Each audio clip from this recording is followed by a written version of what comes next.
Bonsoir à toutes et à tous, et à nos followers d'Instagram, que j'espère nombreux. Tout d'abord, je vous remercie de votre présence. On est vraiment ravis d'accueillir ce premier événement et on espère que ce sera une grande série ensuite. Je vous souhaite bien sûr une agréable et enrichissante soirée à tous. Je suis désolée, je suis habituée à écrire, c'est un peu difficile pour moi de parler devant tout le monde, donc je vais essayer de lire de la manière la plus dynamique qui soit le petit texte que j'ai écrit ce soir pour cette occasion. Donc je vous souhaite la bienvenue à tous dans cette librairie qui fêtera cette année ses 25 ans en décembre. Nous sommes riches d'un fonds de 30 000 références et nous avons ici à cœur de valoriser le patrimoine écrit sous toutes ses formes, qu'il s'agisse de livres mais aussi de manuscrits. C'est d'ailleurs pour ça que vous êtes là ce soir, pour les manuscrits. Nous avons eu l'occasion l'année dernière d'acquérir un important fonds de lettres de René Vivien, adressé à Clifford Barnet et à son amante Kérimée, dont vous pouvez voir les poèmes dans notre vitrine.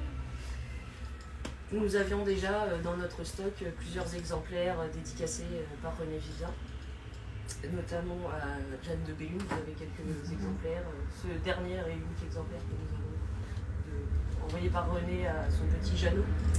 Et aussi, vous verrez, on a des petites dédicaces de Colette à cette même femme, dont elle était très proche. Excusez-moi, au moment où j'ai été amenée à travailler sur les manuscrits de René Vivien, je ne connaissais René Vivien que de nom. Je n'avais jamais lu une seule ligne de René Vivien. La seule approche que j'avais d'elle, c'était par Digli. Je pense que certains d'entre vous connaissent Digli, qui est Maureen Wingrove, qui est à la base une de nos clientes et désormais une amie, et qui m'a fait le plaisir de m'envoyer un très joli exemplaire avec un dessin pour moi. Ça, c'est son ouvrage. C'est la voilà. promo gratuite. Je lui fais coucou si elle me regarde. Voilà, mais c'est ce qui rend aussi notre métier de bibliographe passionnant, c'est qu'on ne connaît pas forcément les auteurs qu'on va rencontrer et on est là pour valoriser tous les écrivains, les écrivaines laissés pour compte ou aujourd'hui injustement oubliés. Bref, quand les manuscrits de René sont arrivés sur mon bureau, je partais quasiment de zéro. Nos deux seuls points communs étaient notre prénom, Pauline, et j'avais le même âge qu'elle quand elle est décédée.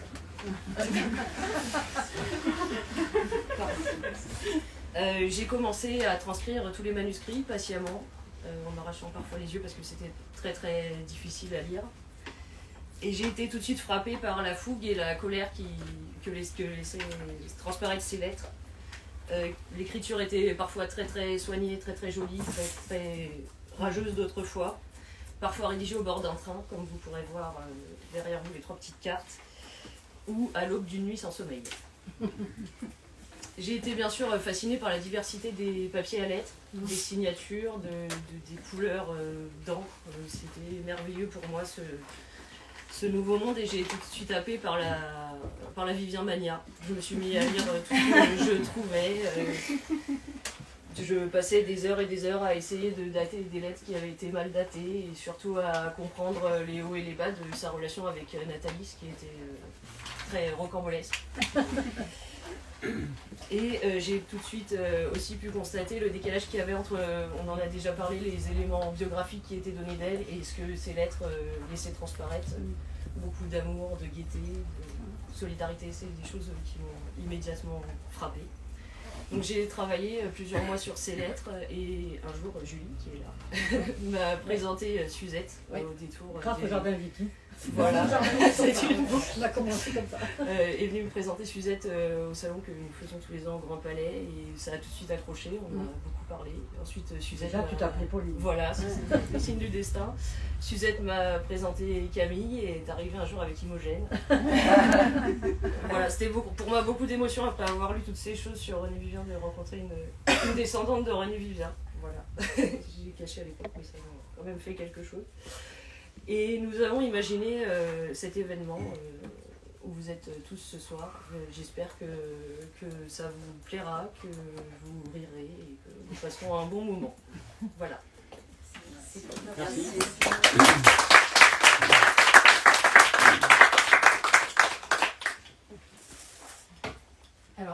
va se répartir à peu près en 3 temps. D'abord, je vais présenter quand même rapidement, enfin plus ou moins rapidement René Vivien, son œuvre et puis plus particulièrement sa correspondance, parce que c'est pour ça particulièrement qu'on est là ce soir. Ensuite, je laisserai Imogène parler plus précisément des lettres à Charles Brun, de sa réédition récente, et puis ensuite on vous lira des lettres avec Suzette.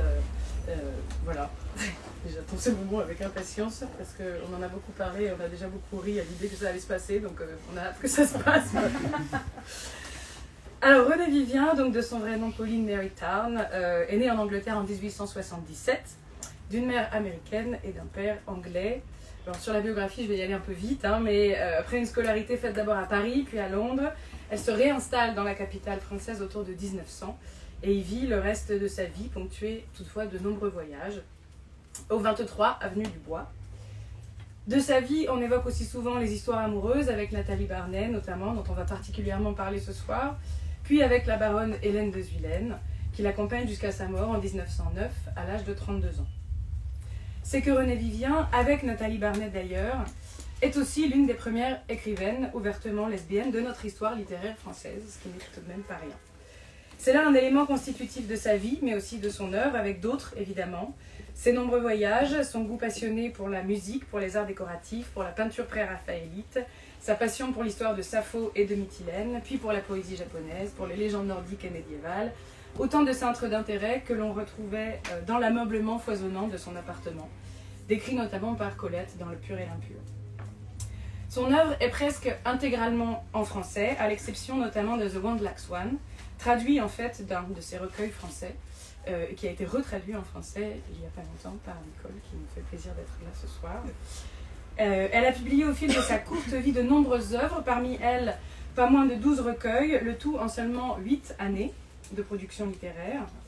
Elle est ainsi surtout connue en tant que poète, mais elle a aussi écrit au fil de sa vie des nouvelles, des contes, plusieurs autres œuvres de prose un peu hybrides, des romans, eux-mêmes hybrides puisqu'entrecoupés souvent de poèmes, de lettres, voire de partitions musicales pour la première édition de Une femme m'apparut en 1904. Cette hybridation et cette recherche de mélange est un des pans constitutifs de son œuvre qui travaille sans cesse au dépassement des limites, au mélange des genres et souvent aussi à son propre dépassement, dans un geste réflexif qui se matérialise dans les textes de diverses manières, autocitation, ironie, parodie, intégration d'autres textes, reprise de textes existants, écrits par elle-même ou par d'autres, traduction, etc. Il se matérialise aussi, et on va le voir particulièrement ce soir, dans l'identité même de la poète, puisqu'elle multiplie tout au long de sa vie les masques octoriaux. Elle est d'abord R.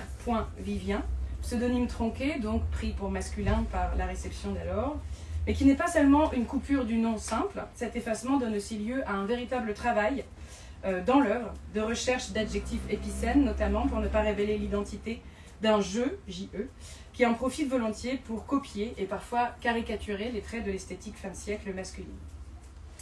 Elle est à partir de 1903 René et E. Vivien, signature complète qui révèle sa double identité de femme et de lesbienne, mais devient au même moment et en parallèle Paul Riversdale, hétéronyme plus que pseudonyme en vérité, puisqu'elle donne une véritable existence à ce second personnage, partagé avec son amante Hélène de Zuilen, qui à nouveau n'est pas une simple décoration donc, puisque je le disais, c'est une manière de réexplorer en différence un certain nombre de motifs explorés par l'œuvre signée René Vivien, d'y créer des échos, et de jouer surtout, et c'est là un élément important, sur un éclatement de l'identité octoriale.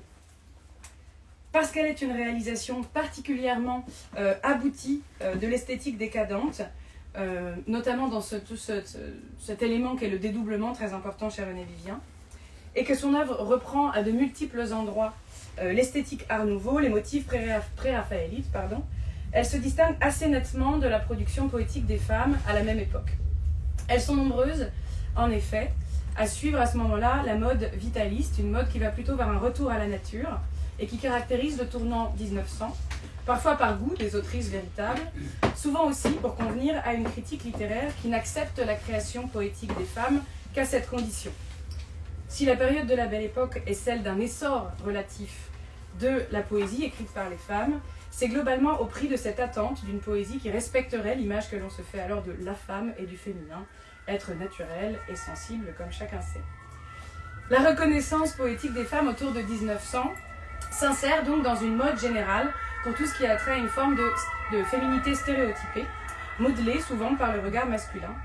Renée Vivien, elle, refuse nettement cette compromission et se tourne plutôt vers la fin de siècle avec son attrait pour le morbide, pour la morbidité, pour les sentiments contraires, pour l'hybridation, comme je le disais, pour les jeux de miroir et pour l'idéalisme.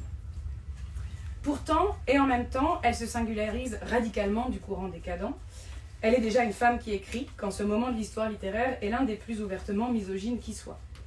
Une misogynie tout à fait codifiée, codifiée de manière littéraire, théorisée, mise en scène, qui va notamment avec la reformulation sans cesse recommencée de l'archétype bien connu de la femme fatale. Elle est surtout, je le disais tout à l'heure, l'une des premières femmes de l'histoire littéraire connue à se révéler lesbienne et à en faire l'un des sujets de prédilection de ses recueils et de ce roman, juste après Nathalie Barnet, autrice américaine installée à Paris également, et aussi son amante, comme on l'a déjà dit plusieurs fois, dont elle est restée proche toute sa vie, comme on le verra plus tard, et notamment dans la lecture des lettres. A travaillé donc à la récupération d'une identité dont les représentations ont été jusque-là largement dirigées, précisément, par des poètes masculins, symbolistes et décadents. Ce positionnement particulier a embarrassé à l'époque beaucoup les commentaires de son œuvre. Alors si Renée Vivien a reçu quand même de nombreux éloges et parfois des critiques de très bonne qualité, son exemple est particulièrement symbolique de la façon dont la réception littéraire module la lecture d'une œuvre et la figure de son auteur, et surtout en l'occurrence de son autrice, et joue par suite dans son inscription ou non dans l'histoire littéraire.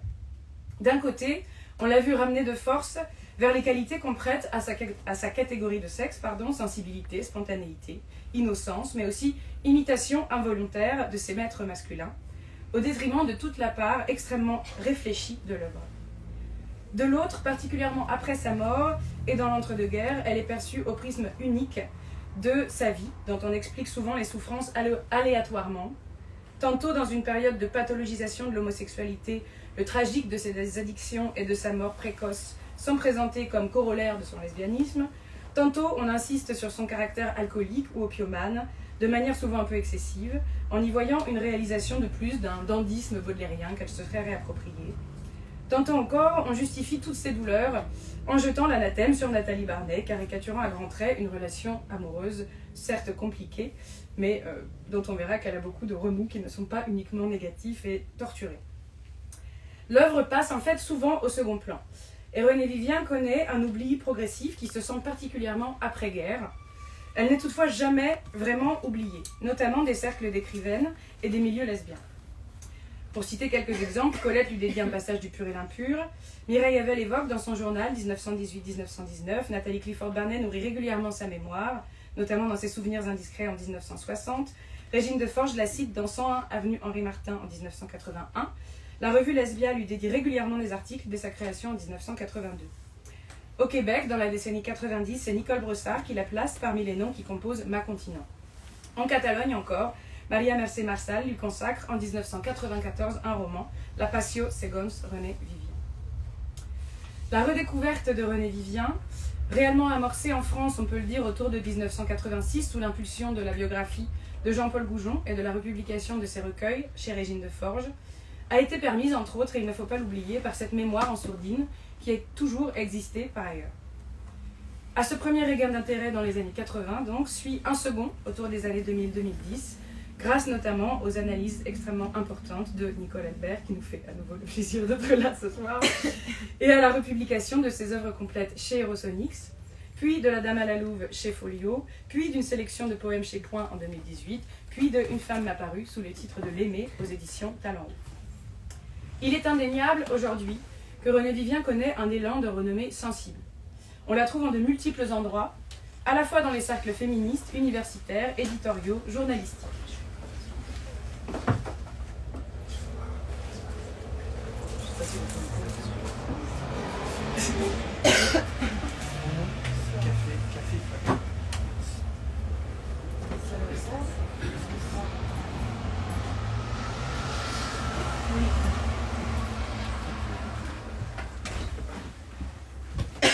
Continue. De multiples travaux universitaires lui sont dédiés. On la retrouve systématiquement ou presque dans les ouvrages sur l'histoire littéraire des femmes, beaucoup moins dans les histoires générales cependant, ça reste quand même à souligner. Elle est sélectionnée encore parmi les poètes, illustrés par Digli, comme on l'a dit tout à l'heure, dans l'anthologie Je serai le feu, et de manière plus inattendue dans un chapitre des Violettes de l'avenue Foch de Simon Liberati, dans une interview de la chanteuse Clara Luciani, dans une récente émission de Stéphane Bern ou encore même dans les questions d'un jeu télévisé. Parfois toutefois, sa présentation réanime les mêmes travers que l'histoire de sa réception nous a légués. Imitatrice de Baudelaire, poète troublée et sincère avec une œuvre éminemment biographique, attachement unique à son existence, la légende René Vivien, empreinte de fantasmes tenaces et amoncelée depuis 1900, est difficile à démanteler et connaît des rejaillissements dans les représentations contemporaines. Sa renommée réelle est encore fragilisée par cette longue tradition d'un discours réducteur. Alors j'ai mis quelques exemples sans citer les noms. En 2017, par exemple, est encore évoqué, je cite, le mystère de collégienne qu'elle entretient, cette frime de l'autodestruction, cette routine de l'abîme. En 2018, une anthologie de René Vivien paraît avec dans son introduction, René Vivien était brillante, amoureuse des femmes, désarmante de candeur et de perversité. En 2020, un article paraissait encore qui évoquait, et là on touche vraiment au gravos, sa silhouette éthérée et languide, et se fermait sur la considération suivante, donc attention c'est un florilège, mais peu importe, on ne lit pas René Vivien pour son génie littéraire, mais pour ce qu'elle fut, une allumée de la bottine, une fleur du mal fin de siècle, une tribade pittoresque, une colleuse de timbre, le mot est d'époque, de la belle société des carottes. 2020. Ce ne sont là que quelques exemples parmi d'autres. D'un autre côté, la redécouverte de René Vivien dans les cercles féministes a pu, elle aussi, dans un tout autre registre, user parfois de quelques simplifications, en la voyant pour entièrement subversive à l'ordre social, en réduisant parfois les contradictions de son œuvre pour convenir à une attente contemporaine et à une recherche très légitime d'autrice transgressive qui n'était pas toujours formulée en ces termes par la poète elle-même. Pour toutes ces raisons, et pour encore bien d'autres, la correspondance de René Vivien constitue un document absolument essentiel. Ce n'est pas tant qu'il s'y trouverait la vérité René Vivien. Les lettres, comme il a été rappelé dans de multiples analyses de la génétique des textes, ne constituent pas un témoignage neutre.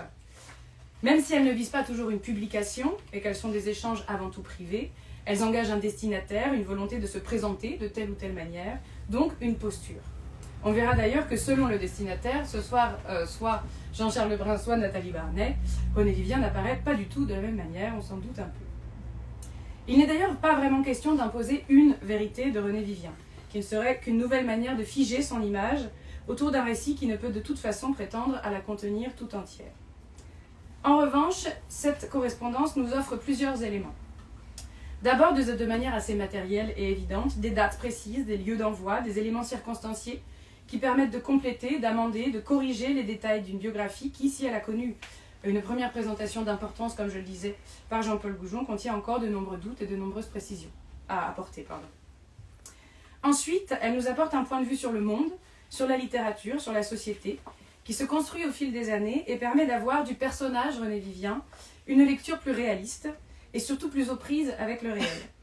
René Vivien n'est donc pas cette créature éthérée et hors du monde, cet être entièrement poétique et vaporeux. Elle vit, voyage, se plaint, ironise, donne son avis, lit, parle de ses lectures, connaît des aléas matériels certes limités, mais qui forment de petites contraintes qui concourent à la faire revenir vers la représentation réaliste d'une jeune femme de chair et de vie, et comme elle le dit elle-même, de la bourgeoisie très sélecte.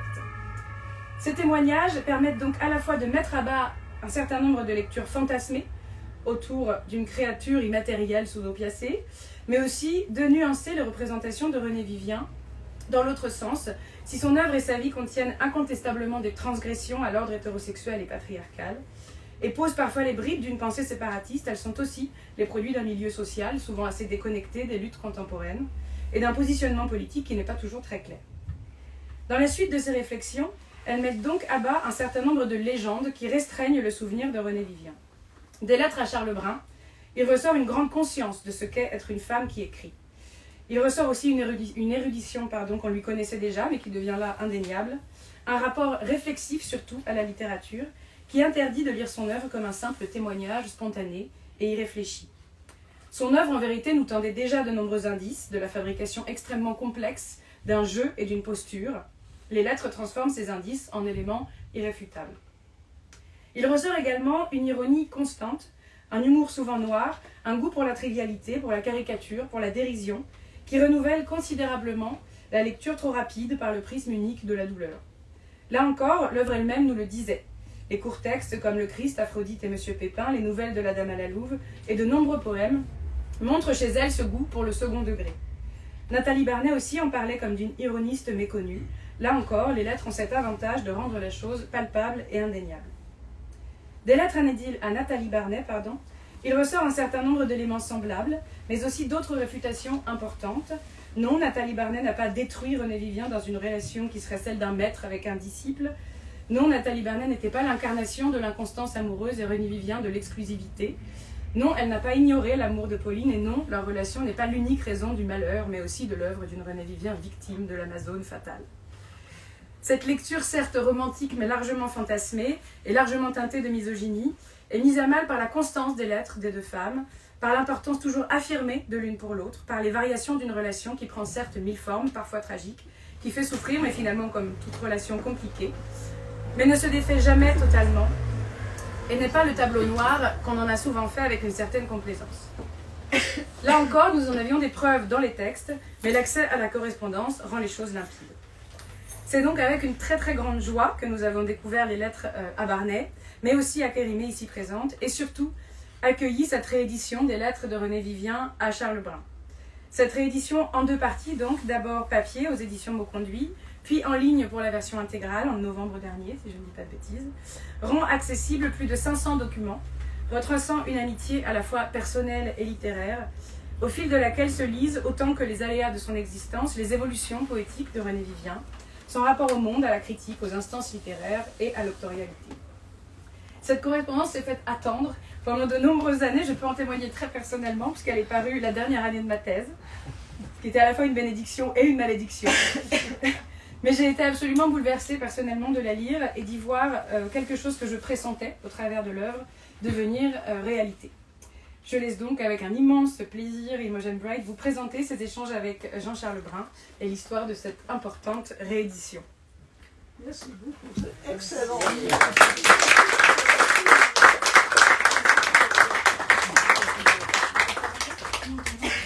Merci beaucoup, excellent. Mais moi, je dois remercier tout d'abord nos amis ici de Feuillet, n'est-ce pas, de nous avoir accueillis, n'est-ce pas, et de monter cette exposition extraordinaire de tous les documents et qui nous montre une bonne variété, j'espère, des lettres que nous avons ici. Alors, oui, c'est ça, je voudrais... Merci, madame, merci, mes amis. Je dois dire à Suzette et à Camille, comme a écrit René Vivien, Jean-Charles Brun, vous avez bien travaillé, vous avez bien travaillé, merci. Et je commencerai avec le mot enfin, enfin. Nous avons enfin cette totalité de la correspondance de René Vivien.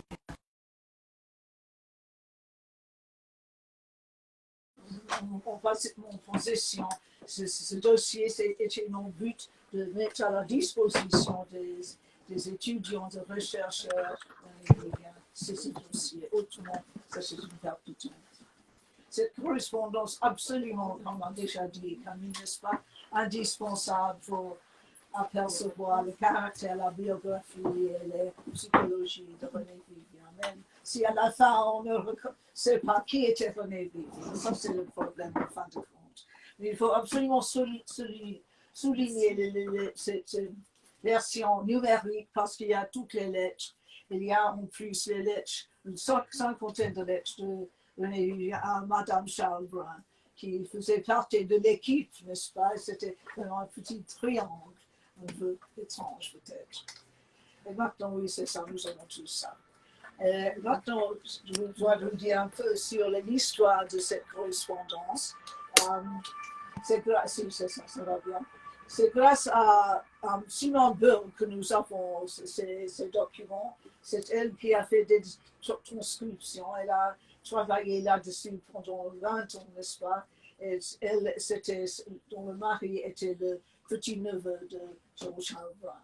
Et pour cela, nous avons les documents, c'est ça. Elle a travaillé beaucoup. Vous connaissez beaucoup, peut-être mieux que les autres, un peu sur René Vivien. Alors, c'est propres idées.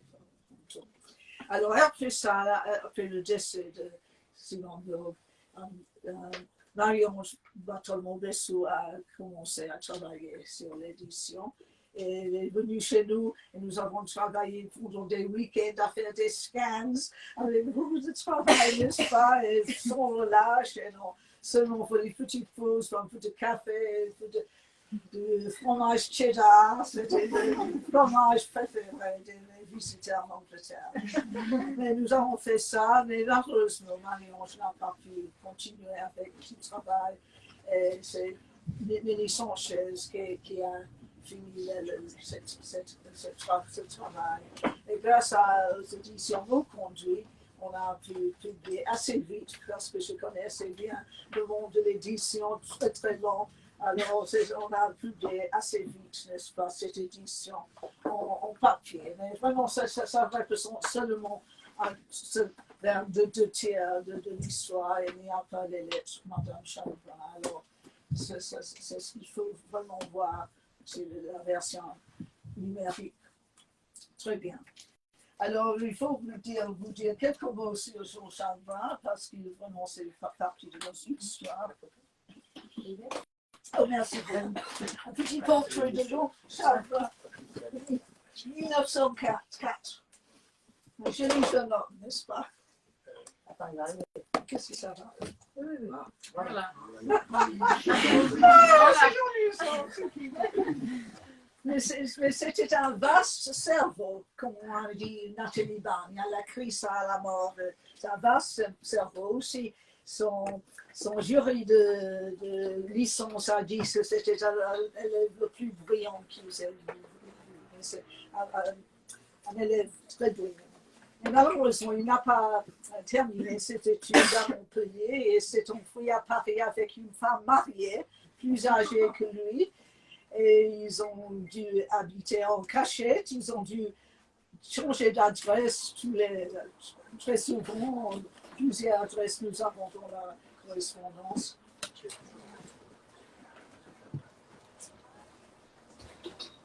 Continue. Nous avons les adresses Aubert, Gobelin, Collégial, etc., etc. Et vraiment, nous avons dû changer de nom quelquefois. C'est vraiment extraordinaire. Mais vraiment, c'était en tout cas, c'était un homme à plusieurs facettes, multiples facettes. N'est-ce pas? C'était un professeur de lycée, c'était poète en langue française et aussi en occitan, mais pas bon poète, ils me disent, n'est-ce pas? Il a publié aussi, c'était très actif dans le mouvement régionaliste. Et en 1911, il a publié ah oui, c'est ça, prochain. Nous avons Jean-Charles Brun. C'est un événement régionaliste avec quelque chose à Mistral, n'est-ce pas? Parce qu'il travaillait partout, donnait des conférences, le congrès de Kells en Provence aussi, bien sûr, n'est-ce pas? Et Olivier vient dit n'acceptez pas trop d'invitations. Et c'est très sévère avec lui, comme assez souvent, n'est-ce pas? Qu'est-ce que je peux vous dire prochainement? Alors, c'est ça.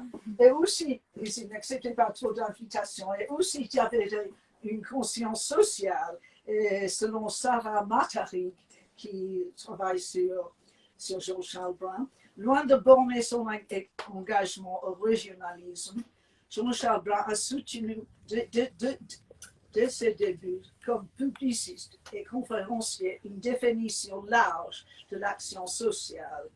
Et vraiment, il travaillait avec cette femme, Dick May, qui était... Ça va bien, ça va bien. Ça va bien. Avec cette femme Dick May, qui était une autre femme qui avait un pseudonyme, elle était vraiment Jeanne Vaille, mais elle était une femme qui était un des créateurs de cette collège libre de sciences sociales. Mais Jean-Charles Brun donnait des cours sur la littérature féministe et il était sur un comité pour le suffrage des femmes. Et alors, vraiment, il y avait beaucoup d'activités.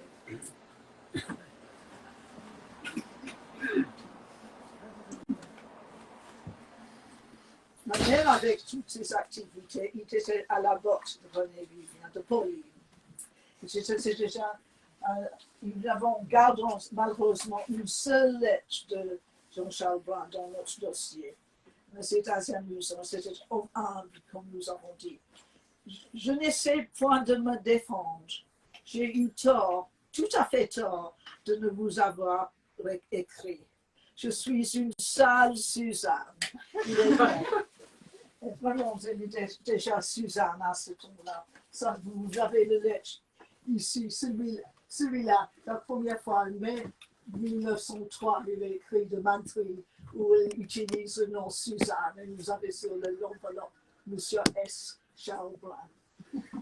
D'où vient ce nom Suzanne? Il y a plusieurs idées. Et vraiment, c'est vraiment, nous avons Madame Suzanne aussi, plus tard.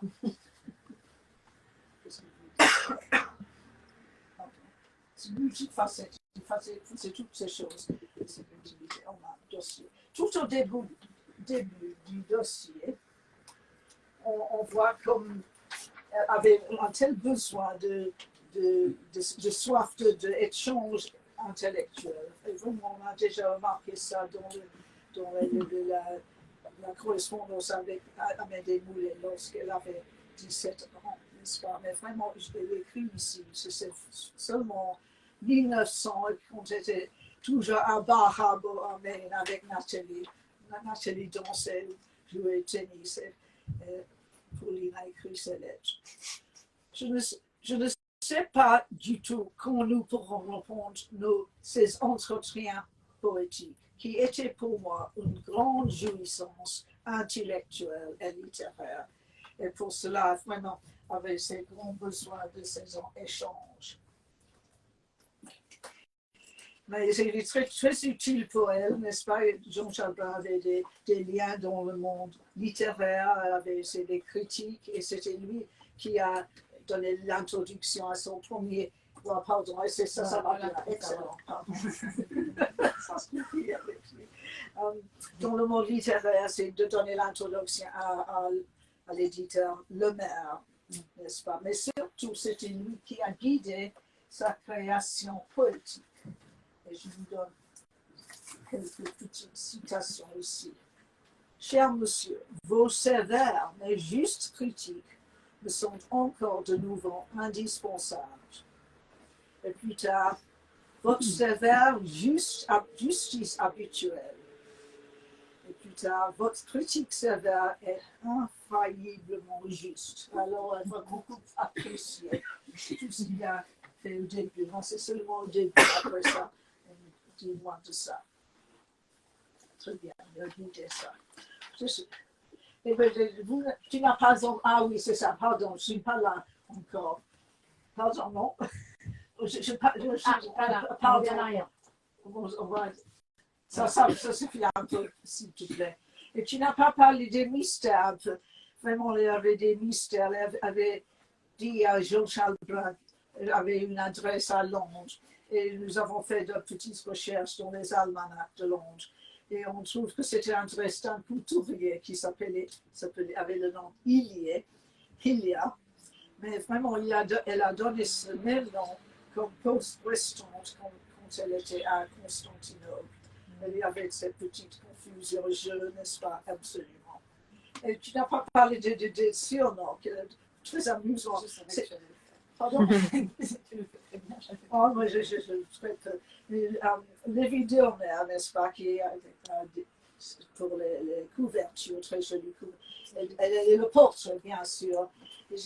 Avec le nom Benny bouffe toujours. Et le mari de Adam de Zwielen était le porc hollandais. Oui. Il avait toujours le problème, ce mari-là. Et si on reste avec ça, s'il te plaît. Oui, non, je montre comment on fait. Ah oui, c'est ça. Quelques généralités sur le manuscrit. On parle des dates et d'enveloppes, mais je crois que c'est vraiment pas propre à ce dossier-là. C'est partout la même chose avec Barney et Léa de Rouget et Nathalie. Jamais de date. Donc, très difficile à établir la généalogie, n'est-ce pas? Mais quelquefois, nous avons des enveloppes, mais ça n'est-ce pas, ce n'est pas juste, n'est-ce pas? Parce que ce dossier a passé à travers plusieurs mains, n'est-ce pas? Pas seulement dans la famille. Et le papier en tête, n'est-ce pas, ça ne correspond jamais toujours à l'adresse, n'est-ce pas? Nous avons celui-là, le poste restant Constantinople avec le papier en tête de Bois de Boulogne. Alors, peut-être il y a plusieurs exemples un peu comme ça. Mais venons maintenant à la signature, merci, ça va très bien. Et comment a-t-elle signé les lettres? Est-ce que ça a quelque chose à voir avec son identité ou pas? Mais toujours avec Jean-Charles Brun, c'était Pauline M. Town, et PM Town, et autres PMT. Et sauf une lettre que nous avons, c'est Pauline Town en littérature René Vivien. Moi, ça vient tout à la fin de sa vie. Et l'autre petite lettre, René Vivien. Ça me fait de la peine de signer Pauline M. Town. C'est bon pour les chèques. Et nous savons qu'avec Colette, c'est René Vivien, Kérimé, René Vivien, René Boy, mais avec Pierre-Louis, c'était Pauline M. Town. C'est le début de la vie, n'est-ce pas? Mais pour les papiers un peu, je vous montre une petite lettre qui était à ma grand-mère. C'est toujours des papiers de assez petit format, n'est-ce pas? Toujours ça, et on change toujours. Nous verrons plusieurs papiers en tête, argenté ou violette pour la plupart, n'est-ce pas? Et vraiment aussi, c'est intéressant de noter qu'on utilise les mêmes papiers dans la correspondance à Kérimé, dont on a vu quelques exemples au jour, n'est-ce pas, l'année dernière. Ça va. Et merci beaucoup. Peut-être on va tourner un peu au manuscrit même. C'est un peu en général encore. La première lettre de notre collection est datée du 31 mai 1900 et la dernière lettre du 28 mai 1909. Donc nous avons 9 dans son relâche. Mais il y a quelques trous dont les plus évidents sont en 1904. Peut-être c'était après la découverte de l'existence de Madame Charles Brun, dont on en parlera un peu plus tard. Et aussi en 1906, quand Brun contestait les élections de Beauvais, sans succès malheureusement. Il n'était pas vraiment homme politique. Et nous avons déjà vu que nous avons seulement une lettre par Brun. Mais les autres choses peut-être sont difficiles à expliquer. Peut-être vraiment nous savons que Georges Brun a beaucoup travaillé sur il y avait sur ses mains, bien sûr, pendant beaucoup de temps. Et peut-être qu'il a beaucoup écarté, n'est-ce pas? Parce que vraiment, ça nous semble assez étrange qu'il n'y ait pas, nous ne sommes pas toutes là, je ne sais pas absolument. Et il a ajouté des rajouts, il a essayé de mettre les numéros et des petites notes. Alors, et comme si chaque année, peut-être tous les ans, peut-être entre 25 et 30 lettres par an. Mais en 1905, c'est tout à fait le plus prolifique. Il y a 177 lettres, beaucoup plus. Maintenant, regardons quelques. Et je vous dis ça, pardon. Les dernières lettres sont vraiment très tristes, c'est parce qu'on vraiment lit la totalité. Pour ça, vous devez lire la totalité. Mais vraiment, elle parle un peu de sa mauvaise santé, mais il nous montre surtout sa solitude. Venez me voir, quand vous reverrai-je? Et en Afrique, il y a longtemps depuis cette vue. Mais vraiment, c'est Jean-Charles Brun, sont allés à Saint-Omer. Il avait besoin d'un bon pension. Vraiment. Alors maintenant, quelques plus précisions sur les manuscrits. C'est un des premiers lettres que nous avons le 4 juin 1900. Il n'y a pas grand-chose à dire à propos de l'écriture. Vraiment, en général, ce n'est pas ce que ça devient pire ou ça change avec le cours des ans. Ça dépend, je crois, des émotions, c'est pas de la frustration, l'impatience, c'est pas vraiment pas. Mais vraiment, quand j'étais jeune, j'étais très soignée, n'est-ce pas, le langage des fleurs. Je travaillais dans ami Nicole, et c'est le début de ma vie et mes idées, et quelques lettres. Écriture très soignée. Et voici, ce n'est pas mal. Et c'est au période, à l'époque où on prenait les leçons avec Nathalie Barney, n'est-ce pas? Et elle doit tout changer. Elle sait toujours changer tellement d'autres choses à faire, n'est-ce pas? Et vraiment, c'est ça. Merci beaucoup. Et reviens la prochaine, s'il te plaît. C'est ça. Il y a eu un défilement imprévu. Ah, ça. C'est un gag. Ça va. Est-ce que je passais très vite? Ça demande, c'est une carte pneumatique aussi, petit bleu, n'est-ce pas? Et son spectacle, il arrive dans quelques heures, n'est-ce pas? Et la plupart de nos lettres sont été envoyées par la poste. Et pour les choses importantes, pour les épreuves, elle avait Camille, le chauffeur, qui a pour ces épreuves, n'est-ce pas? Mais quelquefois, malheureusement, Camille était malade, ou quelquefois, elle est accusée d'avoir perdu quelque chose. Comment elle aurait fait? Pauvre femme.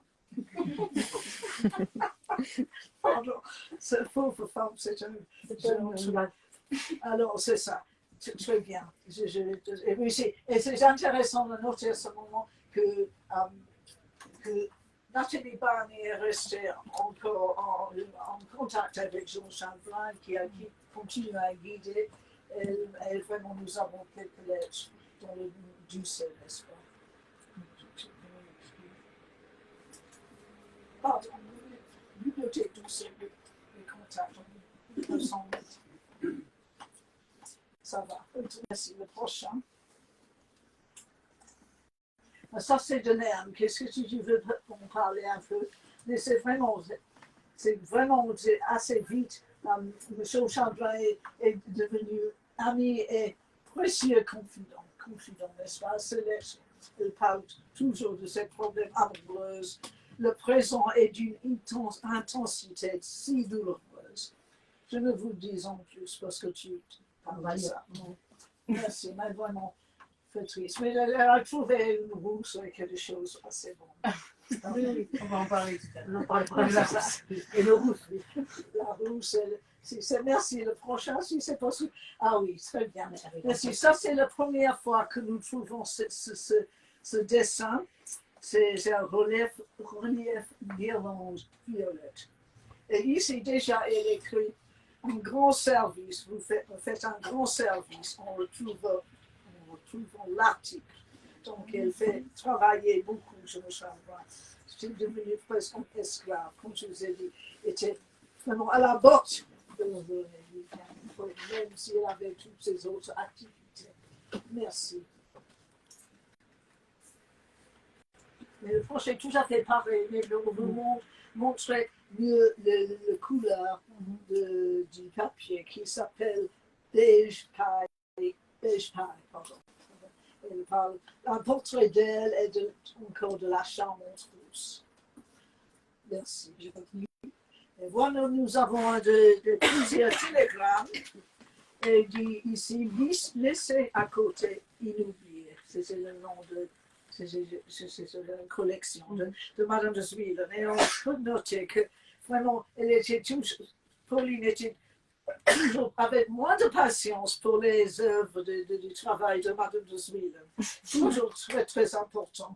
Et Madame de Zwielen, c'est ce POC hollandais avec beaucoup de liens très utiles dans le monde du théâtre à Paris. Et donc, on a commencé à créer des scénarios, n'est-ce pas? Pauvre Jean Champlain, je crois qu'il a vraiment écrit la plupart de ces scénarios. Mon Dieu. Merci.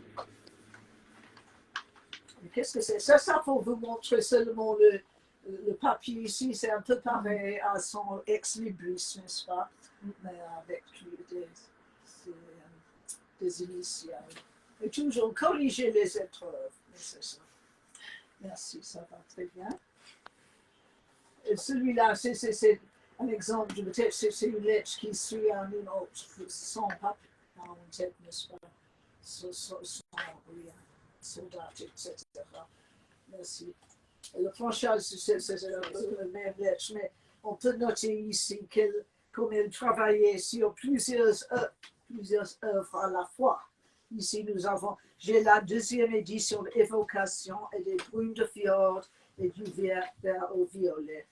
Et vraiment, plusieurs choses à la fois impossibles. Très bien, merci. Et voici, nous avons exemple c'est un peu comme ça, la violette. L'avenue du Bois, c'est tout en violet, n'est-ce pas? Et c'est très usé en 1906. J'utilise beaucoup ce papier. Et voilà, c'est ce qu'on trouve ici, le dessin, très joli dessin islamique. Comme il a découvert, c'est pas très intéressant. Non, c'est le nom du monsieur qui a fait. Ah, c'est pas très intéressant, mais c'est très joli en tout cas, n'est-ce pas? Et voici des petits planches de violet, n'est-ce pas? Petite note à madame Charles. J'ai oublié de vous dire que vraiment, c'est seulement après 4 ans que Pauline a découvert l'existence de madame Charles. Vraiment, cet homme qui a caché tellement de choses, n'est-ce pas? Mais vraiment, heureusement, ils sont devenus, si Pauline et madame Charles sont devenues bonnes amies et même de petites sœurs, on peut dire. Oui, c'est ça. Merci. Et voici quelques exemples un peu, on ne voit pas très souvent, très peu. En 1907, de son initial, n'est-ce pas, le papier d'un format tout à fait différent. Très bien. Et voici un exemple de 1909, vers la fin de sa vie, n'est-ce pas? Mais c'est très bien écrit, pas mal écrit, n'est-ce pas? Écriture assez soignée. Merci. Et voici la toute dernière lettre, n'est-ce pas? C'est un petit rêve, elle parle d'avoir rencontré un marchand au Japon. Ils ont parlé de poète, de Sappho, un poète japonais. C'est ça, n'est-ce pas? Et l'autre, c'est merci. Ça va bien? Oui, c'est ça. C'est le lendemain de cette dernière lettre, c'est 29 août 1909, où elle écrit à Marie Fournoir, son secrétaire et sa confidente. Je lui demande, au nom de la charité chrétienne, quoique hélas, je lui ai fait bien des misères, de demander en mon nom à Jean-Charles Brun, on lui montre ses lettres, de faire choix parmi les trop nombreux poèmes que je n'ai pas pu empêcher d'écrire. J'aime pas tout ça. Et c'est ici, Pauline Town, aux littératures Vivien. Très bien, merci. Aussi, nous avons une lettre sur relief argenté avec une adresse mystérieuse.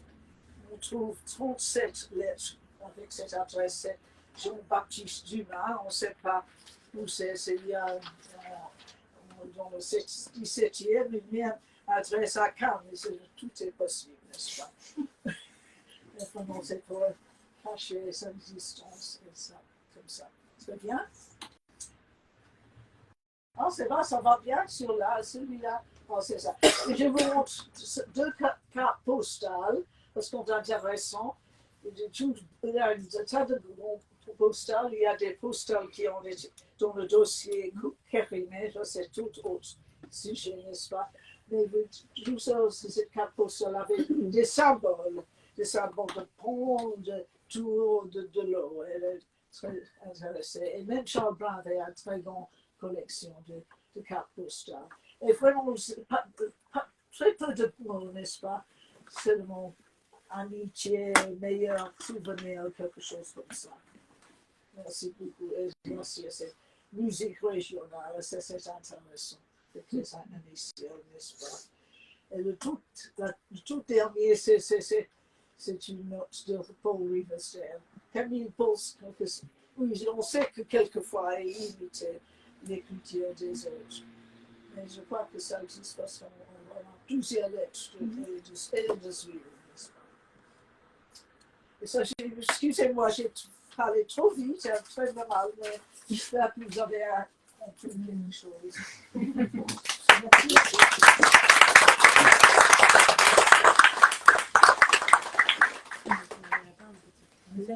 propre panneau solaire.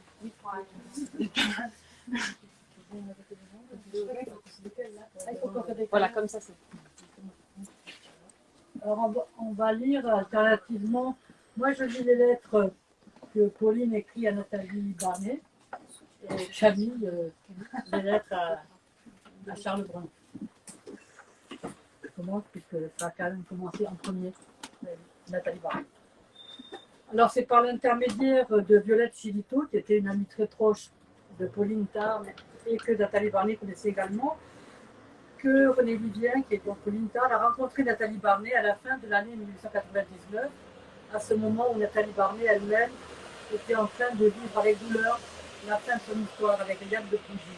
Mais Nathalie Barnet dit au début qu'elle n'a pas eu tellement d'attention pour cette jeune Anglaise, jusqu'à ce que Pauline lise un poème. Et là, au fur et à mesure, elles se sont liées, elles ont vécu, on ne va pas en parler là, c'est trop long, mais une histoire évidemment forte et houleuse, qui a été faite de ruptures, de retrouvailles, mais qui restent, elles sont restées au contraire de ce que certains récits ont pu dire, indéfectiblement liées, affectivement, et liées aussi par leur amour de la poésie et leur communication qu'elles ont eu autour de la création, jusqu'à la mort de René Vivien en 1909. Alors, dans cette première lettre qui est écrite le 24 mars 1900, qui est écrite par Pauline parce qu'elle a dû aller à Londres près de sa famille, c'est l'intensité de cet amour naissant. Et c'est tout à fait intemporel, mais dans cet emballement qu'on peut y percevoir. Alors, elle dit, malgré sa lenteur, le temps passe, tu vois, et amène l'heure que j'attends fiévreusement, l'heure de se revoir, Nathalie. Encore 2 tristes soirs et le 3e, tu seras là pour me bercer entre tes bras. Je n'ai pas de lettres aujourd'hui, méchant, tout petit, adoré. Une journée sans lettres de toi, c'est si triste si tu savais. Aujourd'hui, je me suis encore démesurément ennuyée. J'ai tant besoin de te revoir que je compte les heures à mesure qu'elles passent. Je ne pense qu'à toi, obsédée, hantée, prise, possédée par toi et par nos souvenirs. Je suis une pauvre chose bien malheureuse loin de toi. Ta bague, je l'aime tant. C'est un lien de notre amour qui ne me quitte jamais. J'ai tant regretté ton poignard qu'au dernier moment, j'ai oublié de l'emporter. Ta bague, vois-tu, c'est ton souvenir à mon doigt. Je la regarde et une partie de notre tendresse s'incarne en elle. Au revoir, mon tout petit. Quel bonheur de le dire. Pauline. Elle continue. Ne pas demander à ta rivale le sommeil qui fait oublier. J'attendrai que tu me donnes toi-même le repos et le rêve. Je ne veux devoir le sommeil qu'à toi. M'as-tu gardé beaucoup de baisers, dis, pour me les donner tous lundi soir? Ne pourrais-tu pas rester avec moi toute la nuit? Ou bien trouves-tu qu'il vaut mieux attendre une autre fois? Je te laisse seul juge de cette affaire. Oh, ma chérie, que le temps a été cruellement long loin de toi, et quelle paix et quelle joie de pouvoir oublier tout cela dans l'ombre de ton épaule. Alors, on va aller relativement vite, parce que sinon on en a trop longtemps. Cette histoire donc de René Vivien et de Nathalie Barnet tourne aussi et toujours autour de la création poétique et toute la relation durant, et c'est un des sujets aussi que tu es en train de travailler, toi Camille.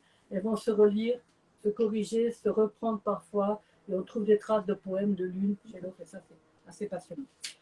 En 1900, toutefois, René Vivien, au moment de la rencontre, n'a encore rien publié, et elle porte au nu les créations poétiques de Nathalie, qui, elle, a publié son premier recueil, Portraits et sonnets de femmes, en 1900. Études et préludes de René Vivien ne paraît qu'en 1901, sous les encouragements de Nathalie Barnet et l'œil de Jean-Charles Brun, qui commence à être leur professeur commun. En juillet 1900, Pauline part avec Nathalie et les familles respectives et de Pauline et de Nathalie aux États-Unis. Une lettre un peu plus tard, en octobre. Ce matin, excusez-moi, il va y avoir de l'anglais, je ne suis pas bonne. Ce matin, cher, la joie que m'a causée ta lettre et l'émotion profonde de ton beau sonnet, ce vers. Parce que souvent dans les lettres, il y a des poèmes de l'une ou de l'autre en français ou en anglais. Is there no touch beyond the touch of hands? Et ces 2 autres. Is there no love that burns an unseen fire? Behind the finish of expressive desire sont de toute splendeur poétique. C'est toi qui portes au front la grande lumière. C'est dans ton cœur que chante la musique sublime. Parler de mes vers à moi, ils sont pauvres à pleurer. Rien de tout ce que j'ai senti à en mourir m'a pénétré dans la froide argile de la forme insuffisante, et pourtant, que d'émotions rares et de frissons et de rêves, que de douleurs et que d'inquiétudes sont en moi. Et qu'importe après tout, j'ai eu les joies inexprimables et les souffrances sans égales et les chimères sans bornes des plus ardents poètes. Qu'importe la médiocrité des vers qui n'ont pu les traduire. La fleur était de toute beauté qui a produit un si méchant fruit. Je t'aime, ô mon cher grand poète admirable et superbe, d'avoir écrit ces vers lumineux et de les avoir pensés. Je t'aime d'avoir autant de la divinité en toi. Je t'adore avec la religion d'un culte. Mon âme est pieusement prosternée ce soir. La beauté de ton âme triomphe. Je suis triste ce soir, triste parce que je devais être en route vers mon bonheur et que je suis toujours loin. J'ai sacrifié l'immense bonheur que j'aurais eu à t'étreindre. La pitié a été la plus forte. Mon pauvre cousin va de plus en plus mal. Plus loin. Tu me manques. Tu me manques comme l'air et le soleil qu'on n'a plus. Je parle quelquefois de toi à Mme Barbour et à Will, afin d'avoir le bonheur secret de prononcer et d'entendre ton nom. J'ai tes anciennes lettres et les nouvelles, les adorées nouvelles. Quel banal merci te dirait l'infinie gratitude, l'immense reconnaissance, et qui sont peu de choses ces mots insignifiants de gratitude et de reconnaissance qui me remplissent l'âme à l'arrivée de tes lettres. Mon tout petit, tu dis dans ta lettre que tu avais l'intention de ne pas rester à Brainoir. Écris, ordonne. J'ai vainement cherché à te téléphoner et on m'a dit que Miss Shifty School n'avait point d'appareil téléphonique, d'où un poignant regret. J'ai encore écrit un sonnet pour toi, ma beauté, ma douceur persuasive. Je te montrerai la semaine prochaine, la lente et longue et lointaine semaine prochaine. Tu me pardonneras le vide de mes lettres, n'est-ce pas, mon amour? De mes longues lettres qui ne t'apprennent rien. Mais c'est que ma vie tout entière est maintenant absorbée dans la tristesse de la mort que je vois de si près que je sens toujours. La maladie et la mort, quel spectre et quelle réalité. J'ai encore un baiser à te donner, le dernier ce soir. Je le poserai sur ton front de poète, ton front d'harmonie et de bonté. Je te dirai encore que tes vers sont divinement inspirés. Je me mettrai religieusement à tes pieds, je t'écouterai et je t'adorerai. Enseigne-moi, chante-moi, poète, prêtresse et divinité tout à la fois. Signé, ton fervent Paul. À partir de 1901, les échanges de René Vivien avec Jean-Charles Brun se font à la fois plus réguliers et beaucoup plus familiers qu'au début. On y retrouve beaucoup d'informations sur la posture prise par la poète dans les premières années jusqu'en 1903. Bon, j'y reviens pas parce que j'en ai déjà parlé. Ici, elle s'amuse d'un épisode durant lequel le conférencier Charles Fuster évoque au sujet de ses poèmes, je cite, des vers vibrants d'amour écrits par un tout jeune homme idolâtre d'une première maîtresse. Son goût des masques et des mystifications qui déborde largement le moment de la révélation de son véritable pseudonyme, comme j'ai dit tout à l'heure, se dessine ici très clairement, ainsi que les premiers orages avec Nathalie Barnet. À Charles Brun, le lundi 6 mai 1901. J'ai été très amusée, avec le deuxième E entre parenthèses, cher monsieur, par la souscription de votre lettre de ce matin, et très touchée de la détresse de ce poète dont vous me parlez. Je vous envoie la somme de 500 francs à son attention, mais je serais très vivement contrariée si on mettait mon nom d'emprunt sur une liste quelconque. J'ai horreur de cette publicité des souscriptions. Mettez cela comme un don anonyme, ou si l'on veut absolument découvrir un donateur, dites que cela vient de la veuve d'un poète. Le titre est majestueux et sonne, n'est-ce pas? Vous avez oublié de me dire s'il eût été mieux d'aviser Fuster de mon identité féminine. Ne recevant aucun conseil de vous, je lui ai écrit que j'avais été aussi étonnée qu'amusée de voir qu'on me prêtait ainsi un sexe gracieux qui n'était pas le mien, et j'ai ajouté que ma femme goûtait fort ses conférences. J'aime beaucoup les mystifications, comme vous voyez. Quel dommage que, à cause de ce chaste auditoire de jeunes filles, que ma pauvre petite Victoire eût scandalisé, il n'ait pu mettre un amour lesbien à la place de un amour parisien. Cela aurait eu beaucoup plus d'allure, ne trouvez-vous pas? J'ai très envie d'informer le vétéran qui trouvait trop de sensibilité dans mes poésies, que ces mêmes poésies ont été tracées par une jeune fille de la bourgeoisie très sélecte, et de lui envoyer ma photographie en costume de cour. Je ne vous l'ai pas montrée, celle-là. Elle est d'un comme il faut et d'un convenable à faire dresser les cheveux sur la tête d'un anarchiste. Mais je ne le ferai pas parce que je ne veux pas être une pierre de scandale. Je vous envoie une lettre qui a été adressée à ma personne masculine hier ou ce matin. Elle est aimable. La très blonde m'accable plus que jamais de son indifférence, de son mépris et de sa méchanceté. Hier, j'ai été sur le point de m'enfuir à Fontainebleau, afin d'y trouver un peu de repos. Elle me torture froidement. Elle n'aime en moi que ma souffrance causée par elle. Et je l'adore haineusement, comme toujours. Pauline M. Tarn. Le 2 septembre 1901, Pauline Tarn évoque auprès de Charles Brun une première rupture avec Nathalie Barnet, dont on lit dans la présente lettre tout le caractère ambigu, comme vous le verrez. Donc Paris, le 2 décembre 1901. Cher monsieur, ne saviez-vous donc pas que la psychologie se trompe infailliblement comme la science du reste? Vous êtes tombé dans l'erreur la plus profonde en croyant que mon amour pour Nathalie se conjugue au passé. J'ai rompu avec elle, cela est vrai, donc je l'adore. J'ai appris qu'à mon insu, elle est fiancée secrètement au comte de Chabannes, un misérable chercheur de dot qui spécule déjà sur la fortune de sa future épouse. Cela m'était égal qu'elle s'agenouilla devant la beauté féminine. Je n'ai jamais eu la prétention de remplacer à moi toute seule, et si faiblement, tout le charme et toute la grâce des femmes dans l'univers. Mais mon orgueil masculin se révolte à la pensée de partager ses sourires, ses promesses, ses baisers avec d'autres, et quels autres. Voilà la seule chose irréparable que je ne pardonnerai pas. Tout est brisé. Je ne la reverrai jamais. L'amour de l'homme, c'est l'affront mortel que je ne puis pardonner. Elle a choisi entre nous. Quant à la rousse, psychologue grossièrement abusée, je la revois dans 15 jours et cette pensée ne fait pas battre mon cœur. Il m'est indifférent qu'elle vienne ou qu'elle s'en aille. Je ne l'aime pas, je ne l'aimerai jamais. Elle a la perfidie de l'autre sans ce charme cruel, sans cette grâce, cette souplesse mignonne, cette magie de tout l'être. Elle n'a pas d'intelligence, hélas, quoique beaucoup d'âme. Comment avez-vous pu croire un seul instant d'aberration qu'il me fût possible d'aimer un autre être qu'elle? Où est donc l'intuition des poètes? Je l'adore à en mourir, à me tuer plus tard peut-être, mais je ne la reverrai jamais. Je la hais avec passion.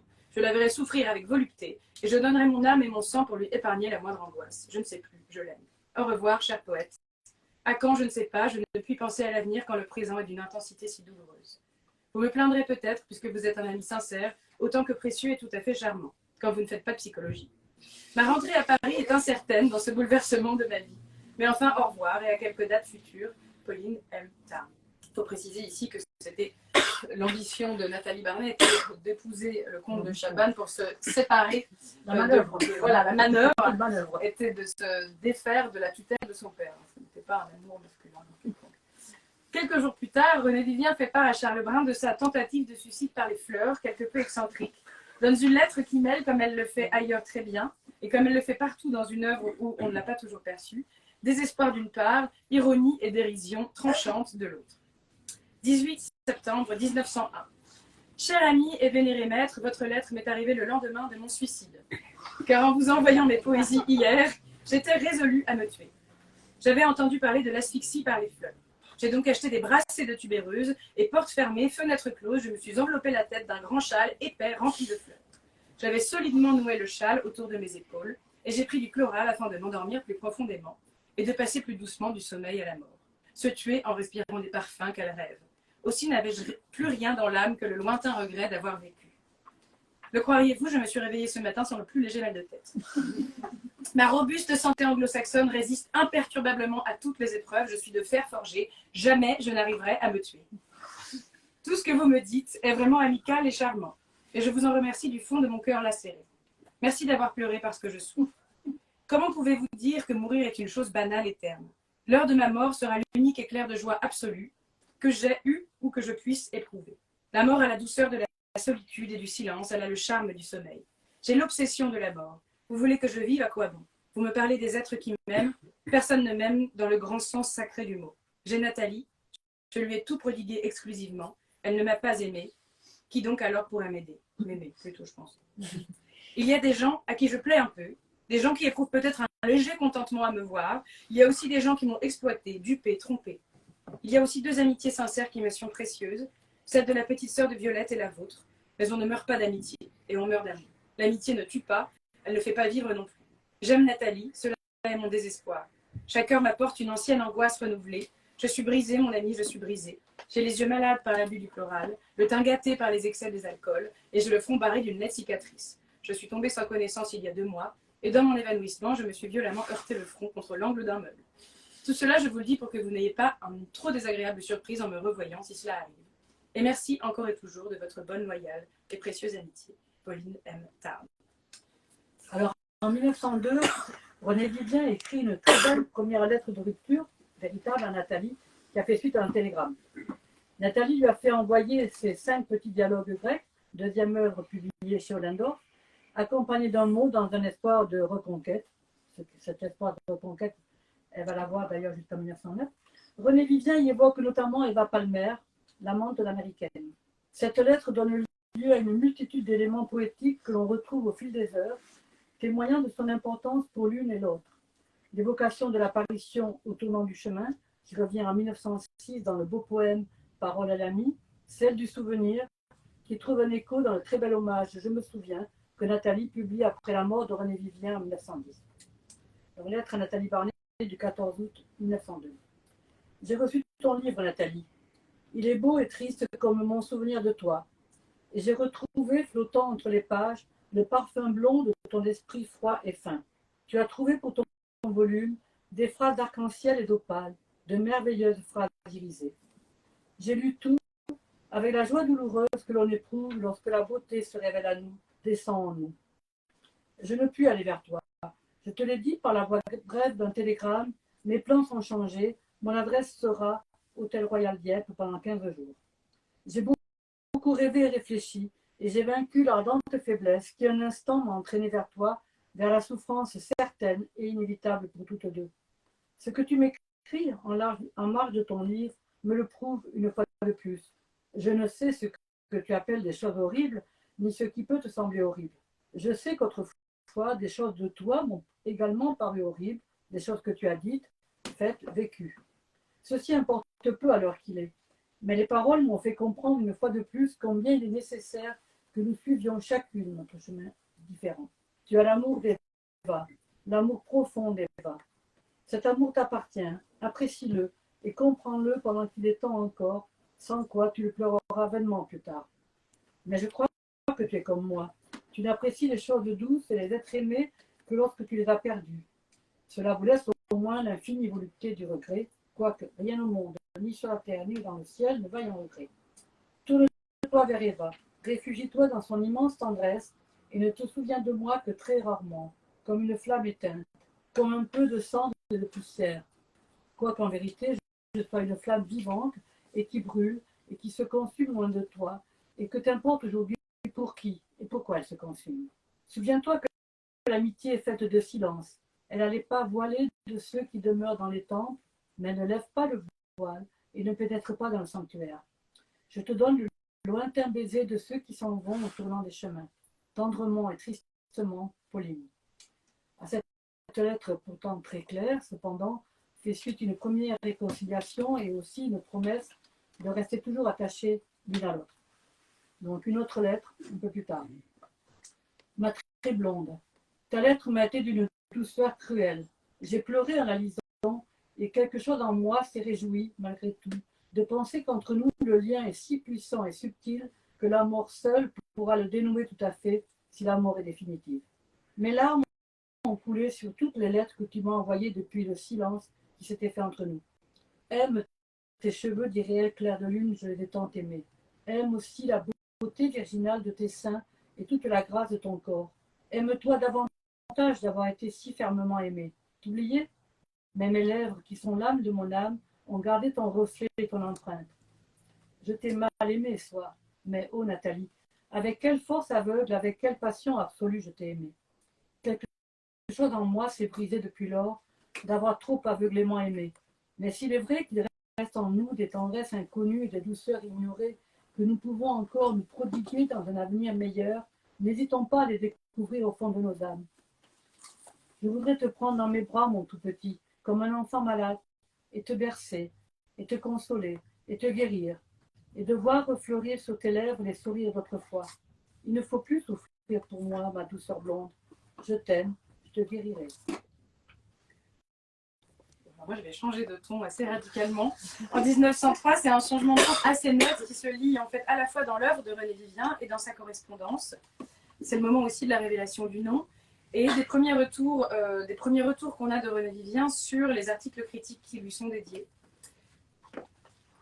C'est aussi le moment où, sous le pseudonyme de Paul Riversdale, elle va partager des œuvres avec Hélène de Zuilen.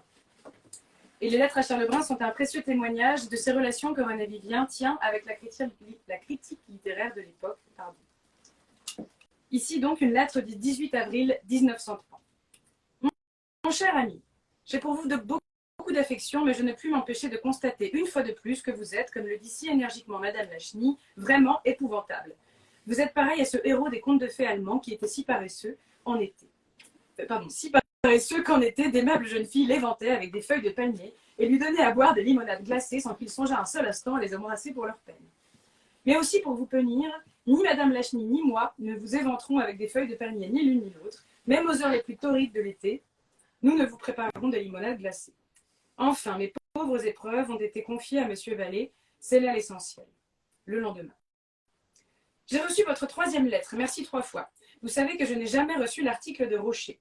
Touret, je crois que c'est le nom de l'auteur de mon âme, m'a écrit pour me dire qu'il écrivait un article, je cite, pour me défendre contre la légère attaque d'Edmond Rocher. Ce rôle de chevalier et défenseur m'a déplu. Je n'ai besoin de personne pour me défendre, je sais tout comme un autre engueuler les gens qui m'emmerdent. Ils sont rares. Alors je lui ai répondu qu'Edmond Rocher avait parfaitement raison et que j'aimais mieux la sévérité que l'excessive et un peu méprisante indulgence de certains critiques. C'est vrai, je hais cette odieuse galanterie française qui empêche de voir chez une femme un adversaire digne d'Orient.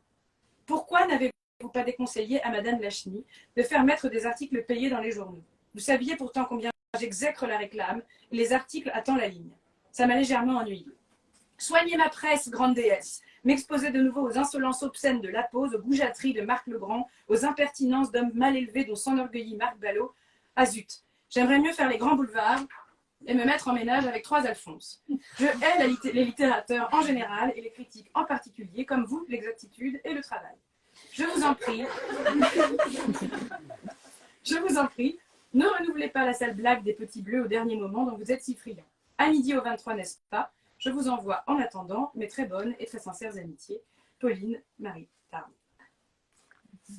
Alors, un peu plus tard, après différents épisodes, il y a un renouveau dans les amours de René Vivien et de Nathalie Barney qui vont se retrouver notamment à Bayreuth, épisode durant lequel Nathalie Barney va lui offrir la première version de Je me souviens, que Pauline l'encourage à publier. Et à la suite de ces retrouvailles, elles vont partir toutes les deux, mais en cachette de la baronne Van Dulen, à Lesbos en passant par Constantinople.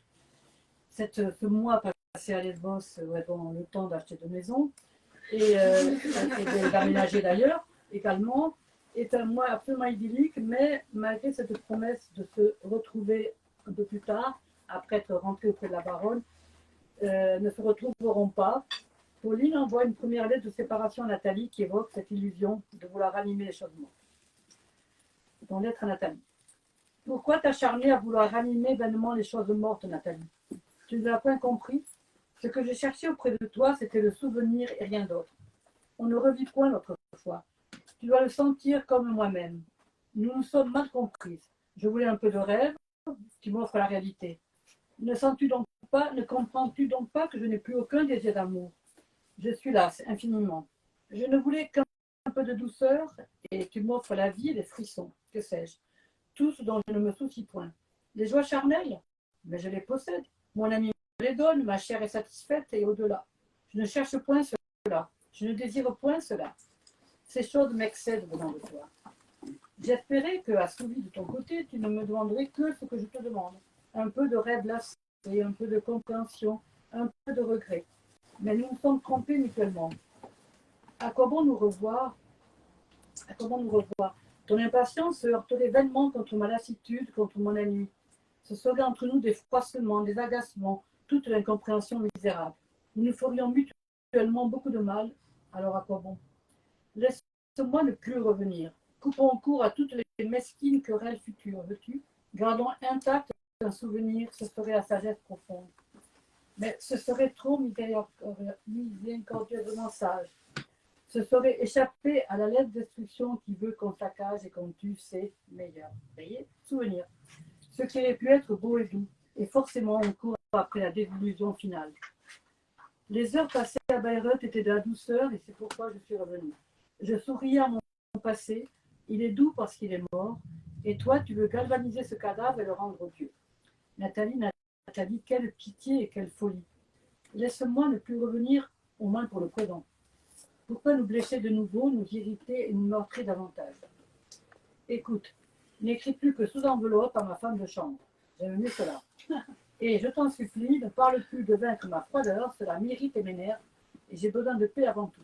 Cherche un amour l'amour de chair chez une autre, et si tu veux me garder une place dans ton existence, garde-moi la place du souvenir. Ne pense plus à moi qu'avec une douceur attristée, comme je pense à toi, toujours, Pauline. Viennent ensuite une suite de lettres assez intéressantes qui parcourent en fait la rédaction de Une femme m'a paru, donc le roman de René Vivien, dans lequel on retrouve sous le masque de certains personnages un certain nombre de femmes qui traversent son existence, mais qui n'est toutefois pas que cela. Contrairement à ce qu'on en a souvent dit, ce roman est l'occasion pour René Vivien aussi de régler un certain nombre de comptes sur l'écriture, sur le thème de l'imitation, sur les rapports entre les sexes, sur la défense des femmes. Cette lettre importante à Charles Brun témoigne de plusieurs choses, et notamment aussi de l'importance vouée par Vivien à la postérité, et notamment à la postérité lesbienne, puis de la conscience qu'elle a du caractère féministe de ce livre en particulier. Ce de manière parfois amusée, et même si elle ne s'engage que peu dans les luttes pour les droits des femmes qui s'éveillent à l'époque. C'est aussi un nouveau moment dans le jeu de rôle entre les deux correspondants, puisque elle appelle maintenant Charles Brun Suzanne, et qu'elle lui interdit d'utiliser un langage vulgaire, comme vous le verrez. 21 avril 1905. Ma chère Suzanne, non, non, ne m'empruntez pas mon vocabulaire. Les seuls objets m'appartenant que je prête avec complaisance à un homme sont mes livres. Mais respectez mon vocabulaire. Je veux bien dire que je m'emmerde, mais ça me choquerait horriblement si vous le disiez vous. Pour une femme m'a paru, je ne sais vraiment trop s'il faut déchirer les pages ou corriger sur l'exemplaire. Qu'est-ce qui serait le plus facile pour Vallée? S'il lui serait plus aisé d'avoir le manuscrit en entier, Madame Lachny recopiera sur la machine à écrire. Et je ne garde pas le chapitre du meurtre parce que c'est bien mélo, bien romantique, et on n'assassine plus que dans le bas peuple. Et puis, c'est un exemple que je ne veux point proposer aux futures lesbiennes. C'est très mal d'étrangler une pauvre petite femme qui vous a trompé si peu, et encore. Enfin voilà. Pour le chapitre de l'homme, je suis indécise. Supprimerons-nous l'existence masculine de ce roman ultra-féministe? À voir. Je reprends mes contes d'Hoffmann avec sérénité. Vous n'avez qu'à corriger là où il y a des erreurs. Moi, je repars depuis lundi. Et nous sommes aujourd'hui vendredi. Ça fait donc 300 francs. Alors voilà 300 francs pour jusqu'à vendredi, plus 75 pour samedi. Total 375 francs. Dimanche, c'est donc congé, vieille chiffre flemmarde et paresseuse. Je ne vois pas l'utilité des fêtes chrétiennes. Pour ma part, je ne prends jamais de vacances. Mais vieille paresseuse, je ne vous accorderai que dimanche et lundi, vous m'entendez bien? Et c'est beaucoup trop pour une vieille sale paresseuse de votre sorte. Pauline Marital. Et puis, ne vous emmerdez pas, avec des petits points à la fin quand même, avec l'inventaire, il y aura fort peu de choses. Je vous envoie une lettre raturée parce que j'ai retrouvé ce qui manquait. Mettez-vous à évocation, sitôt la femme m'a paru, terminé, PLT. Deuxième lettre, 21 avril 1905, toujours. Ma chère Suzanne, mais si, les lettres se perdent puisque vous n'avez pas répondu à une question très importante que je vous avais faite avant mon départ pour Gênes. J'ai reçu depuis un vague télégramme, je garderai le chapitre. Mais ce n'est pas de cela dont il s'agit, voyez-vous. Que pensez-vous de tout l'incident de l'homme? Faut-il le laisser ou pas? Voici le pour et le contre. Le pour, c'est que ça laisse plus de vagues encore au récit. Ça se passe plus que jamais dans l'indécis et les nuages. Le contre, c'est qu'il y a de la psychologie qui disparaît. Mais la psychologie a-t-elle jamais valu grand-chose? Et que diable voulez-vous qui pense s'intéresser à la psychologie particulière de ce je, J-E, qui est fadasse à gifler, presque aussi fadasse que Monsieur de la Saulnay, et celui-là, si je pouvais l'incarner véritablement et lui ficher un grand coup de pied dans le cul, dans un vrai cul, mais le jeu est mieux, tout de même, je l'affirme avec un modeste orgueil. Et puis, Suzanne, je suis bien emmerdée, je n'ai pas la partie de Une femme m'a paru, où le jeu va frapper à la porte de Vally et que personne ne lui répond. Il ne connaissait pas son bonheur. Et la petite partie qui suit. Et puis je reçois la dame à la louve. Alors quoi? Puisque la femme devait être terminée avant tout autre travail. Et puis évocation. Vous voyez bien que les lettres se perdent. Vous êtes une vieille très laide et sinistrement goîtreuse et bancale et bossue. Et une bave sanguinolente coule des coins de votre bouche mi-pue. Fille, l'horreur, dirait Juliette de Castelnérac. Mais télégraphiez-moi au sujet de Une femme m'a paru. Je voudrais que le jeu frappât à la porte de Vally repoussée sans tarder. En 2 jours, Suzanne, j'ai gagné 2500 francs à Monte-Carlo, je dois être cocu. Eva me trompe. Eva, c'est le nom qu'elle donne à Hélène de Svilène par moment dans sa correspondance. Oui, je suis connarde et contente. Le jeu, que ça vaut mieux que la littérature, puisque ça rapporte plus, dirait le Caliban de Browning, beaucoup plus intéressant que celui de Shakespeare. Ses méditations sur Cétébos sont épatantes. Le plus épatant, c'est que je ne joue jamais que des pièces de 5 francs avec 40 francs comme unique mise. Amicalement, PMT, rendez-moi la pièce de verre si incluse. 3e lettre qui suit, toujours en 1905. Est-ce vraiment pour moi? Pas du tout. Pas du tout. Pas du tout. C'est pas tout fait passer. C'est pas le même temps. On s'en rend vite compte quand même. Ah ben, oui. Voilà, bon, à ce moment-là, Pauline est en relation durable avec Hélène de Vulaine, mais bon, il y a quelques petites complications également. Mais néanmoins, le rebondissement avec Nathalie Barnet se poursuit entre rupture et déclaration. Et dans cette nouvelle lettre de rupture, René Vivien évoque à la fois son amour toujours vif et l'importance incroyable de Nathalie dans sa vie, dans son œuvre, tout en le doublant d'une rancœur toujours présente. Alors, c'est une nouvelle, très belle lettre, parmi d'autres, qui signe un nouvel épisode amoureux pris dans les craintes de la jalousie d'Hélène de Vulaine, qui a peut-être quelques raisons, mais jalousie qui a peut-être été exagérée par Pauline. Alors, on pense que c'est en 1905. Est-ce vraiment pour moi que tu restes demain tout petit? Qui ne le saura jamais? Ce doute que le passé justifie un peu entrave mes plus hautains élans et fait de moi la créature misérable et triste que je suis. Je ne puis croire en toi, toi-même, jadis ce que tu connais aujourd'hui en moi, ce que tu as dédaigné autrefois, la tendresse sincère, la passion très sainte. Tu es pareil à une sirène cruelle qui aurait aveuglé un esclave et qui se couronnerait étant nue de l'indifférence de l'esclave aveuglé devant sa beauté. Je suis venue à toi, vivante et jeune, ignorant tout de la beauté, de l'amour, de la vie humaine et divine. Pourquoi ne m'as-tu pas instruite alors? Pourquoi m'as-tu dédaigné? Et pourquoi maintenant qu'une autre m'a appris la joie et toutes les misères, viens-tu âprement relasser ton pal? Tu m'as dédaigné alors que tu aurais été pour moi la révélation miraculeuse.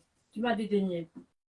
Et aujourd'hui, tu t'étonnes de ne point me trouver tel que tu m'aurais rêvé, toi qui n'as pas pris le soin de me façonner à ta guise. Écoute, tu es comme un potier qui, voyant à ses pieds un argile informe, le repousserait, et qui plus tard, voyant un de ses élèves en faire une statue imparfaite, exhalerait en toute âme sa colère et son dédain. Que n'as-tu pris entre tes mains indifférentes l'argile, et que n'as-tu pétri la statue? Ce que je suis est ton œuvre. Pardonne-moi, mais la vérité crie en moi ce soir.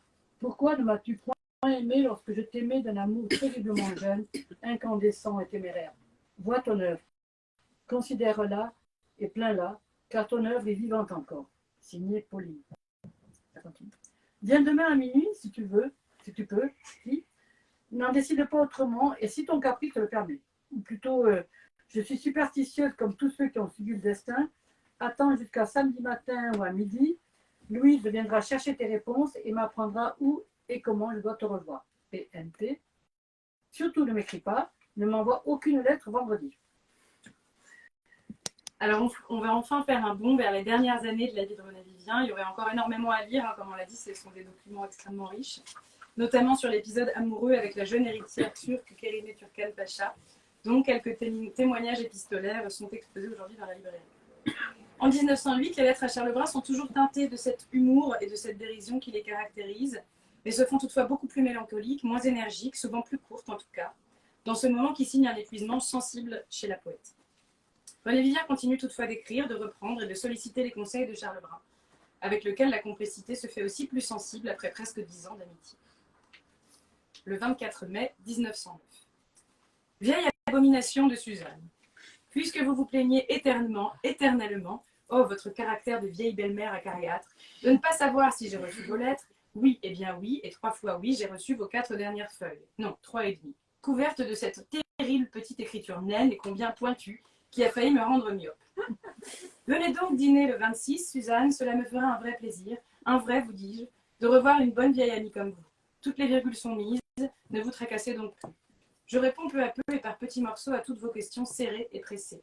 Oui, je vais faire publier ce livre. Oui, je veux que vous signiez cet ouvrage, mais j'exige une dédicace à moi, René Vivien, ce que vous voulez ensuite. Vous avais-je promis une couronne de laurier? C'était de l'exagération poétique. Une seule feuille suffit. Vous l'aurez lorsque vous aurez terminé l'ouvrage et qu'il aura paru à la devanture des librairies. Ne vous excusez donc pas de l'inutilité de vos lettres. Seules les lettres inutiles sont tout à fait agréables à recevoir. Alors au 26, n'est-ce pas? Je vous donnerai des nouvelles parlées, ce qui vaut infiniment mieux. Mais tout plein bon souvenir pour vous deux, Pauline M. Tarn. Et pour finir, la dernière lettre qui a déjà été lue par Imogène, donc ça sert quand même à clôturer. René Vivien meurt le 18 novembre 1909, au matin. Elle laisse quelques mois plus tôt un mot à destination de Marie Fourbanoir, pour Marie le 29 août. Je lui demande au nom de la charité chrétienne, quoiqu'hélas je lui ai fait bien des misères, de demander en mon nom à Charles Brun, en lui montrant cette lettre, de faire choix parmi les trop nombreux poèmes que je n'ai pas pu m'empêcher d'écrire. Pauline M. Tarn, en littérature, René Vivien. Alors Nathalie Barnet, qui n'avait pas vu Pauline depuis très longtemps, apprend bien un jour en sonner à la porte et le maître d'hôtel lui dit mademoiselle est morte. Elle s'évanouit et bon, c'est vraiment un grand choc. Donc je veux juste lire les 3 premières pages de Je me souviens qu'elle a publié en 1910 sans nom d'auteur, anonyme entre guillemets, tout le monde savait quand même de quoi il s'agissait, et qui ont été rééditées cette année à l'Imaginaire Gallimard. Première page, ça s'appelle La rencontre. Elle vint vers moi, et en voyant son sourire, j'éprouvai le matin. J'éprouvai la saveur du soleil et la saveur des fruits à l'ombre du soleil. Elle vint à moi, et en voyant ses yeux, je subis la nuit et le mystère des ombres de la nuit. Elle vint près de moi, et en entendant sa voix, je l'ai suivie. Elle m'emporta vers l'hiver qui couvrait encore le monde et me parla de ce qu'elle appelait l'amitié. Et les mots qu'elle disait étaient clairs comme la glace devant nous. J'avais froid. Elle sentit que j'avais froid et me prit par la main et me couvrit de son manteau. Et son premier geste vers moi fut un geste de bonté.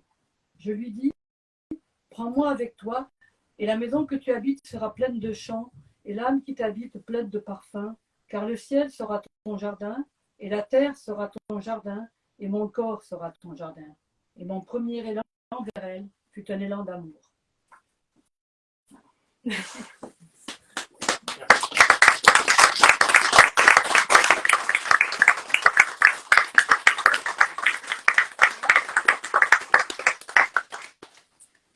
Ben, merci. Ouais, merci. Malgré la chaleur d'avoir tenu.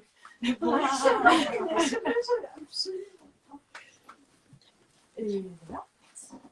Et merci, merci aux gens qui nous suivent aussi à distance. Et voilà, on va boire un coup. Et se rafraîchir un peu. Merci à vous. Et merci à la librairie avec laquelle on a vraiment pu organiser cette soirée avec l'amitié. Mais les lettres que tu as lues de Nathalie sont toutes ici. Oui. Si, c'est tout ça. Oui, Il y en a une qui n'est pas ici. Oui, on a lu ce qui est ici. On a une seule, la première de 1904, qui n'est pas ici. Qui a été publiée par Boulogne, je crois. Est-ce que le but c'est de mettre en valeur Voilà, c'est de mettre en valeur que c'est quand même un fond incroyable. Les lettres d'Hermès sont vraiment il y en a beaucoup qui sont des petites cartes, il y en a certaines qui sont des belles.